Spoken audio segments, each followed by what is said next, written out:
সকাল সকাল চাল গুঁড়ো করতে চলে আসলাম গাইস। আসসালামু আলাইকুম, ওয়েলকাম জানাচ্ছি সবাইকে। ওয়েলকাম জানাচ্ছি আমার পেজে সকল গাইসদের।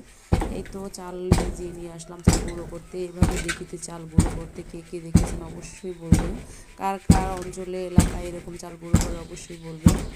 আমি চাল গুঁড়ো করতেছি, আম্মা চালের গুঁড়োটা আবার চেলে নিচ্ছে। এই তো চাল গুঁড়ো করে চলে আসলাম পিঠা বানানোর জন্য। আম্মা পাশে বসেই আমাকে পিঠা বানানো শেখাচ্ছিল। গরম পানি দিয়ে চালের গুঁড়াটা সুন্দর করে গুলিয়ে নিয়ে এই তো পিঠা ভাজা শুরু করে দিলাম। কাজের শেখার কোনো শেষ নেই। যে যে কাজ না পারবেন অবশ্যই মা শাশুড়ির কাছ থেকে অবশ্যই শিখে নেবেন, বড়দের কাছ থেকে। আমি আম্মার কাছ থেকে চিতল পিঠাটা বানানো শিখলাম। এই তো এখন দিয়ে দিলাম, আর একটু পরেই যখন ঢাকনাটা উঁচু করলাম, মাশাআল্লাহ অনেক সুন্দর পিঠা হয়েছিল। এটা রসে ভিজানো হবে, রস আগে থেকে জাল করে রেখেছিলাম। দুধ রস দিয়ে এই চিতল পিঠাটা ভিজানো হয়। শীতের একটা পিঠা, এটা সবাই অনেক পছন্দের একটা পিঠা। আম্মা পাশে বসে দেখছিল আর আমি পিঠাটা বানিয়ে দেখাচ্ছিলাম তাকে। না, মাশাআল্লাহ অনেক সুন্দর পিঠা হয়েছিল।